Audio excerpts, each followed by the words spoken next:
Hi there everyone, and I have a very nice chess game to show you. So in this chess game we have Mato Damjanovic, the chess champion of Yugoslavia in 1961 and the second chess grandmaster from Croatia, a very important chess player who passed away in 2011 at the age of 83. So his opponent was young Timman, Dutch chess grandmaster, and one of the leading chess players from 1970s until 1990s. So this was from the Timman-Damjanovic match from 1969. A fun chess game. So Damjanovic starts the game with e4. We have the French defense, and this is the Winawer variation of the French defense.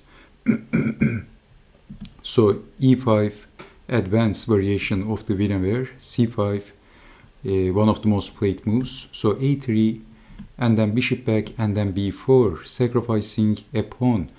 C takes on d4. Well, there are many possibilities in this position, but if c takes on b4, then knight to b5 is possible, targeting on d6. And if bishop goes back, then capturing the bishop and then capturing the pawn is possible, or just simply capturing the pawn, and white is doing fine. And also in this position, white can also sacrifice a pawn and then quickly activate his pieces for a sacrificed pawn. That is also possible. So c takes on d4, and we have b takes on a5, and basically simplifying, exchanging the pieces. And then white has the pawn at the edge of the board, but white is attacking on g7. So knight to e7, knight to f3, knight to f5, and then check, bishop to d7, rook over, exchanging the bishops, queen to d7, defending the rook, and then developing the knight, and both players castled. But it looks like white is more active, aiming the king. So white has some attacking prospects, attacking the rook, defending, and then doubling the rooks. So how to defend the b pawn? Defending like this, but then white played queen to b4 with threatening checkmate. So queen goes back and then defending, and then rook to c5, exchanging the pair of rooks, knight to c6, and then g4, dislodging this knight, and the knight is at the edge of the board, which is very passive. It looks like black is almost playing without one of his pieces. This knight is doing nothing. So rook over and then capturing the pawn, developing the queen, and then we have king over, knight up, so rook up, knight up. White pieces are getting closer. So knight back, that's a discover attack to the queen. Queen to d3, threatening checkmate for the second time, and then f5.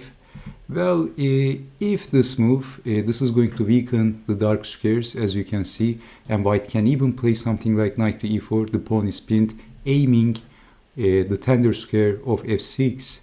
So we have a threatening checkmate, defending, pushing the pawn en passant, threatening checkmate for the third time, g takes on f6, attacking the knight, but then pinning the pawn, and black made a blunder. Well, actually engine says knight back, but this move was also extremely passive. Both knights are backwards, backward pieces if knight goes back, but Timman made a blunder, queen to g7. Well, white had the superior position anyway, but this move was a blunder. Can you see why? It is white to move and win, actually.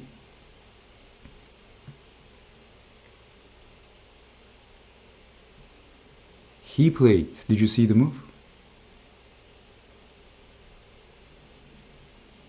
Bishop takes on f6. What a kind man. He says, if you want, you can have my bishop for free. But Timman says, okay, you can keep the bishop. I don't want your bishop. I rather resign. Basically, this is pinning the queen and winning the queen, dislodging the defender. And if black doesn't want to lose the queen, which he can, if queen takes bishop, then queen takes on h7. Ouch, bad news. Checkmate. What a beautiful deflection move. Bishop takes on f6, and if moving the king, bishop takes queen. So thank you so much for watching, and I hope to see you next time. Take care and bye bye. By the way, Damjanovic won this match. So bye bye.